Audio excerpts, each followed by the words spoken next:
the drive. Tatum the finish. It is banner 18. The mission commanded is mission accomplished. What's up, everyone? This is Noa Dalzell, and I'm here with another episode of You Got Boston, live from the Phoenix Arena, where the Celtics just beat the Phoenix Suns 132-102 to win their seventh straight game, improve to 54-19, and win 14 of 15 road games.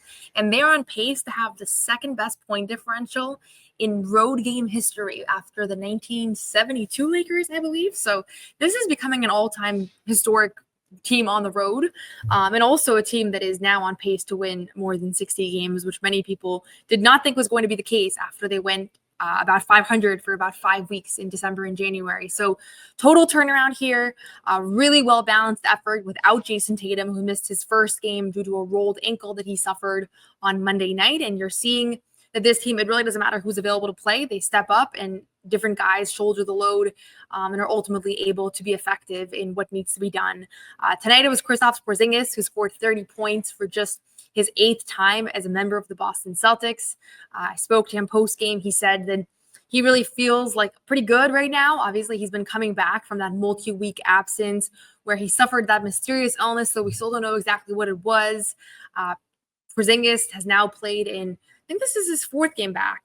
And he said himself, he hasn't felt completely like himself in the past, but this one he felt pretty good. You could sense it. You could see his motor on both ends. I thought he was really strong, and just a huge performance by him. He finished with 30 points on 10 of 15 shooting, 4 of 5 from 3, 8 rebounds, 2 assists, and 2 blocks, plus 27 in his 28 minutes. You really couldn't ask for much more from him.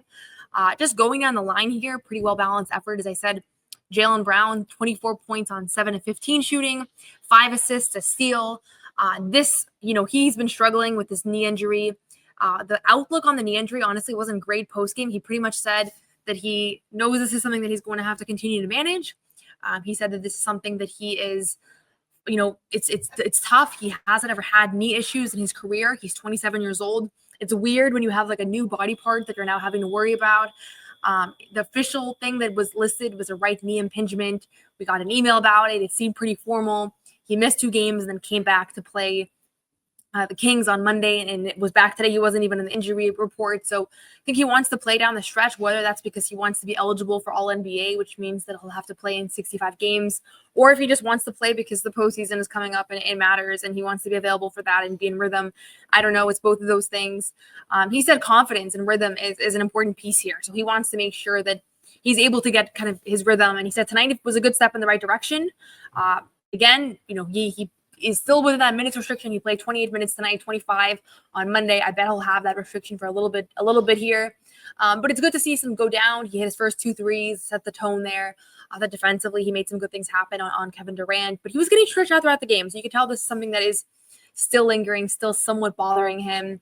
But it's good to see him back, and it's good to see him impacting the game and impact winning. Was just effective in his minutes. Just going down the line here, Al Horford. It's honestly hard to even find words to describe the fact that he's just continuously playing at such a high level. I have moments where I'm almost wondering, like, is he even playing at a worse level than he was a couple years back? And yes, he's finding tricks. Porzingis talked about post-game. He's finding tricks to maximize what he can do defensively. And these are veteran tricks. My dad is 65 years old, and when I watch him play, he can somehow still get stops on guys that are 40 years younger than him. And a lot of that is just IQ and just knowing where to hit the ball, where to fake an offensive player out. You can see that Al is not 65 years old. He's 38, 39, but he maximizes what he's able to do. And it's really fun to watch. So he finishes with 16 points on 5 of 10 shooting, 10 rebounds, 5 assists, 2 blocks. It's kind of ridiculous when you hear that stat line, all in 26 minutes. So just, I think he gets up for these games. Him and Kevin Durant are 2 of the only players left from their draft class in 07. I don't know if that's something that like he particularly cares about, but it stood out that he gets up for these big time games. And this was a national TV game, not against one of the league's best teams, but against one of the league's all-time best players in Kevin Durant, an all-time great. And so I do think that it motivates Al, and I've asked him about it in the past. And I do think that he has a little bit of an extra chip on his shoulder, extra pep in his step when it comes to down to these big time games. Derek White, another nice stat line for him, 16.7 assists, 4 rebounds. He hit 40% of his threes, 4 of 10. He's on pace right now to be the Celtics all-time leader in three-point shots made. It's kind of a three-horse race between him, Tatum, and Pritchard. Tatum is a little bit falling behind because he's missing some games. Who knows if it'll extend, but those three guys have been vying for, they're going to pass Isaiah Thomas. All three of them are going to pass. It's just a question of who ends up as number one in three-pointers made on the season. Drew Holiday dunked for the first time in the season, not for his career, first time this season. He also had another nice night, but good bounce back performance because he struggled offensively on Monday. He finishes with 16 points, 3 assists, 3 rebounds. So everybody in the starting lineup scored at least 16 points. You don't usually see that. Sam Hauser leads the way off the bench with 11 points, 4 of 5 shooting, 3 of 4 from 3. Sam Hauser, once again, having a great season shooting. He's shooting above 41.5% from 3. And I remember a couple months ago, everybody was worried about Sam Hauser. Everybody was worried about his shooting. This is what happens when you're a great three-point shooter. You know, you have stretches where you go a little bit colder, but the numbers are always going to add up, and you're always going to average back to where you really are as a shooter. This is not a guy who had a fluke season last year. There are shooters that have seasons that go up and down, like Drew Holiday is an example of that. Obviously, he had a great shooting season last year, and he's fallen down this year, and that's been a substantial change for him, and maybe next year he'll be back up. But the category of shooter that Sam Hauser is, there's a level of consistency that's pretty unparalleled, and he's never shot below 40%. I say it literally all the time. I'm sure if you've listened to my podcast before, I've mentioned it at least on one episode, but college, high school, G League, NBA, he's never shot below 40%. And once again this year, despite some really tough early struggles, he's once again on pace to shoot above 41% and puts together another nice performance tonight. The only guy that really struggled today was Peyton Pritchard, 3 of 10 from the field for him. Good night for him to struggle because they really didn't need it. So he was kind of due for one. He's been shooting really well this month as well. Baylor Scheinman, who's been used pretty heavily in recent games, played a little bit less, 12 minutes tonight. And the stat line won't jump out at you. 3 points, 4 assists. I guess 4 assists in 12 minutes kind of does jump out. But, man, is he fun to watch. Like, I need like a Baylor Scheinman camera during garbage time just because, A, it looks like he's having so much fun on the floor. And B, because you're seeing that he can do so much. And it's unusual to see a guy that has very limited NBA experience pull off the kinds of things that he's pulling. And then you remember that he's a first-round draft pick and that he was a star in college, that a lot of people thought he was going to go a lot higher than number 30. And it all comes together pretty nicely for him. And so I continue to be super impressed watching him play. I'm not even monitoring the box score because the box score is kind of irrelevant here. But just by the eye test, by watching him, really, he's just doing a lot. And I think the passing is probably what's been standing out to me the most, as is the energy, which Joe Mazzulla praised pregame. He said he's become one of those guys that they can really lean on for energy. So the hustle, the fact that he clearly loves the game, clearly is just having a blast out there. And obviously all of these guys, you don't go to the NBA if you don't love basketball, but the fact that he's able to enjoy it so much right now means that he's playing free. He's not in his own head. He's playing with swag, with confidence. And that's really good news for the Celtics because as I've said before, they're going to need cheap talent over the next few years. And he's going to be on a rookie deal, and they're going to need somebody on a rookie deal to contribute. And I don't know if it'll be Jordan Walsh. I don't know if it'll be J.D. Davison. There's been other guys that they've drafted in recent years that haven't necessarily been able to make that leap into the rotation. But yeah, this guy has been able to do that so far, and it doesn't mean he's going to play in the postseason, but I'd be really surprised if he was not a rotation player that they really rely on next season. So those are kind of the high level takeaways for me right now. Just thinking about what he's been able to do. Really impressive stuff. So very well balanced team effort. You see this time and again when guys are out, whether it's Tatum, whether it's Jaylen, whether it's 3 guys, they don't miss a beat. And Joe Mazzulla kind of lit up when asked about that pregame. He loves this feeling that his guys are able to withstand absences, that it's not about one player. It's about the system and it's about the culture. And there is a culture. You being in this building, like I say this all the time, I hate to be a broken record, but this place was just inundated with Celtics fans. I was walking around the concourse. Everybody's wearing green. So many Tatum jerseys. And I was thinking about the fact that Tatum hates missing road games. He's talked openly about the fact that he hates missing road games in particular because he knows that kids get tickets to watch him play for their birthdays, for Christmas. They wear his shoes, his jersey. And as I was watching as I was seeing people in, donning his outfits, wearing his, his college, his high school jersey, his Olympic jersey, his All-Star. I literally saw all of those tonight. I thought to myself, I get it. I get why he pushes through injuries or pushes through potential rest days, because he feels bad and he wants to be out there. And tonight it was almost for sure the right call to sit. We did see him at shoot around. I was kind of speechless when he came in with his sneakers and went through his warm-up stretches with Nick Sang, his trainer, and then went through his regular shooting drills. I didn't see any difference between what he did today and what he normally does. And then soon after shoot around, he was upgraded from doubtful to questionable. And I thought to myself, is this really possible that this guy who clearly sprained his ankle on Monday, and these games are completely meaningless, they have no impact on the standings, the Celtics are going to be the number 2 seed, the Cavs would have to lose like most of the rest of their games, which is not going to happen. Like, there's no reason for him to play. And I thought to myself for a couple hours there, like, he actually might play tonight, and it would be another level. But yeah, I think in his case, it was a late scratch. Went through his pregame warmups. Actually, funny story is that he was going through his warmups and he literally didn't want to clear the court, and there was like a kid dance team that was coming on, and he was shooting until the very last second. It was evident how much he wanted to be out there. Kevin Durant is a longtime mentor of his, or not mentor, like role model of his is the word. It's very late here. So I think he always relishes those matchups. Luckily for him, the Suns come to town next week to Boston, so he'll get another opportunity to play Durant if he's healthy by then, which I would expect him to be. I actually don't think that this is even going to keep him out the entire rest of the road trip. Wouldn't be surprised if he's back in the lineup on Friday to play the Spurs. So we'll see, but definitely a good takeaway from today is how Jayson Tatum looked during all of his warm-ups, during his pregame work, and the fact that he was ultimately questionable after suffering an injury that many feared would keep him out for weeks. We were speculating about whether this was going to impact him in the postseason. I don't know that was ever realistic. Like, maybe we're not doctors, right? We're just speculating, but it was just his reaction. He looked scared, and that stuck out to me, that he usually doesn't look scared.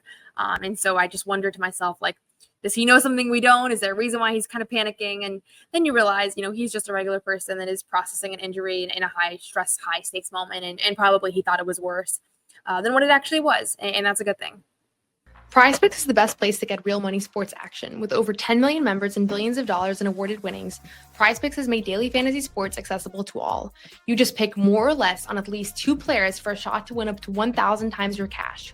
Run your game all season long on PrizePicks. PrizePicks is the best way to get action on sports in more than 30 states, including California, Texas, Georgia, and Florida. PrizePicks is the best place to get real money sports action. Join over 10 million users and sign up today. Sign up today and get $50 instantly when you play $5. You don't even need to win to receive the $50 bonus. It's guaranteed.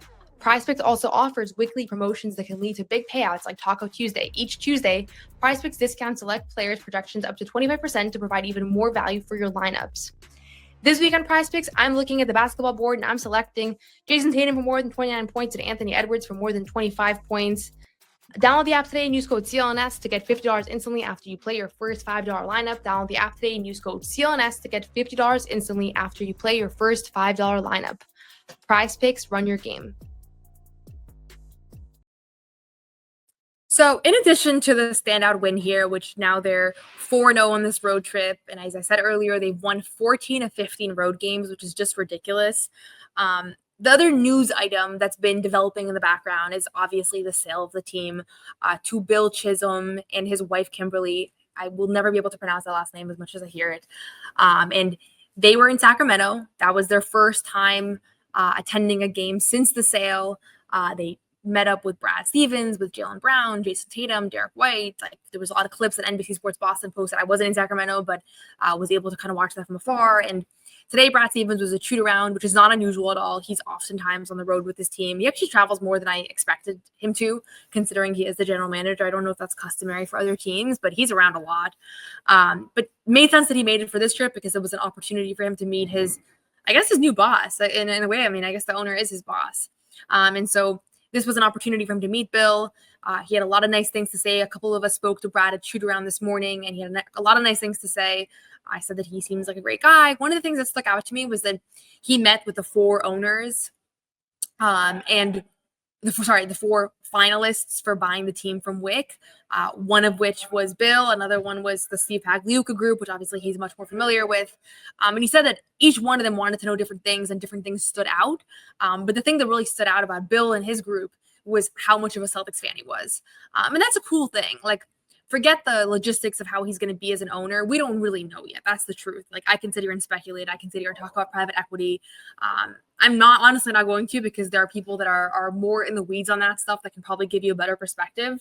Axios, for some reason, has been kind of breaking a lot of the scoops. So follow along over there for some of that stuff. But I'll just say from my standpoint, where I sit, it's clear that Brad has a favorable impression of this guy so far. And Brad says all the right things. He's so good at his job and kind of handling the media. I think the main thing that he said was, one, there's the reality that, like, he doesn't want, he's making sure, he was the first thing he thought about. And I asked him specifically about this, about whether it was nerve-wracking, this whole experience. And he said, the thing that he thought about was the people in basketball operations. There's 60 people that work in basketball operations. He said they save my ass all the time. They're really smart people. And he was worried about, like, how that was going to impact them. And that's the reality. Like, a new owner could come in and slash personnel costs across the organization, say, hey, we don't need that many PR people. We don't need that many media people. Like, who knows, right? And so I think from a human standpoint, like, that's one of the first things you think about, beyond just if you're going to be in the second apron, or kind of luxury taxes, or things that obviously fans are most concerned about. So it was clear that Brad was kind of thinking about this from a human lens. And he said, right now, the feeling is business as usual. There's no reason to think that anything dramatic is going to change. But at the same time, he also acknowledged the fact that when you spend the kind of money that you spend to buy a team, like, you might want to put your stamp on it. And that doesn't necessarily, you have every right to. So I think the reality is we don't really know a whole lot right now. We don't really know exactly where things are going to go. But all the right things are being said by everybody involved. I thought that Bill and his wife Kimberly came off very likable in the broadcast, very unpolished in, like, a kind of a good way, where it was clear that they are just really, really excited that they were selected and that they're going to be owning this team.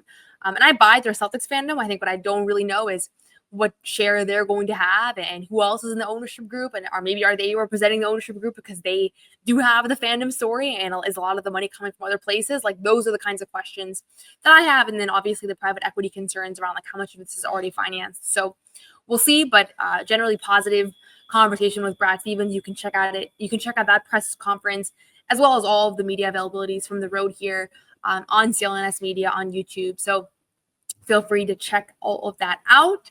I'll just add, I think this ownership thing, it is something that is happening in the background. But the feeling right now is they're gearing up for the playoffs, and this team is clicking and everybody's playing really well. I'll also just mention, I know I did my last episode mostly on the Maine Celtics. My big story on the Maine Celtics is out, so you can check that out on CelticsBlog.com. It's called The Celtics Secret to Success Ties Back to Players You've Never Heard of. And it's about the Maine Celtics Stay Ready group. It's something that took me a long time to write, so check it out if you want to. I went behind the scenes with the group, watched their film, watched their practice and everything. So it was a lot of fun. And yeah, you can check that out. You can also, I wrote up some of the Brad Stevens initial thoughts and comments, and I do a notebook for every game on Celtics blog as well. So if you want to read, like, what went down from on the ground, you can go to Celtics blog and find all of my coverage. And obviously you can check out our post-game show on CLNS Media, where we have a full 1.5 to 2 hour show with all of our post-game commentators. So you can check all that out there. The Celtics will continue on the road, heading to San Antonio to face the less exciting Spurs than I had expected when I initially planned this trip. No Wemby, who's out for the rest of the season with a blood clot that he suffered in his shoulder, and no De'Aaron Fox, who had elected to have surgery, I think, for a finger injury. They're both done for the year, so they're tanking. They're one of the many tanking teams the Celtics are going to see over these next few weeks. And then they go to Memphis, which is a playoff team, a team that beat them last time they faced each other in Boston. You'll probably remember that game. The big storyline out of that one was that they were leaving Drew Holiday wide open, and that he was taking a ton of shots, and that most of them didn't go in, and it was a tough night for him. I think he still got in the 20s, but he didn't shoot particularly well. And a couple of the teams we've seen kind of do that as well, where they kind of leave Drew wide open. And it's a risk that the Celtics will probably take, and that's what Joe said after the game in Memphis. So curious to see if Memphis guards Drew similarly to how they did last time.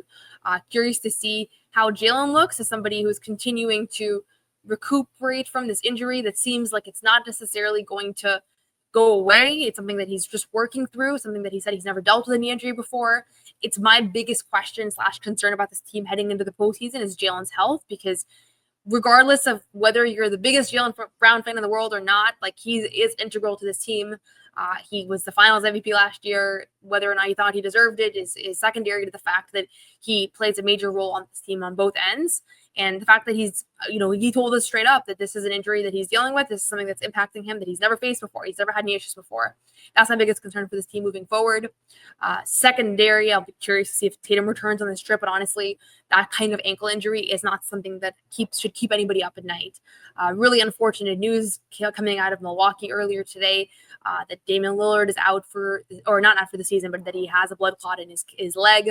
He is not officially ruled out, but obviously serious, obviously bigger than basketball. And you hope to see that he's able to come back and maybe come back to the season. I would say probably unlikely, but you see stuff like that. The Kyrie Irving ACL tear, Juju Watkins, a USC basketball star in women's college basketball. She just tore her ACL in the middle of March Madness. So I think you just want to keep it all in perspective that these little injuries, these knick-knack injuries, it's just part of the game. Everybody's going to have that.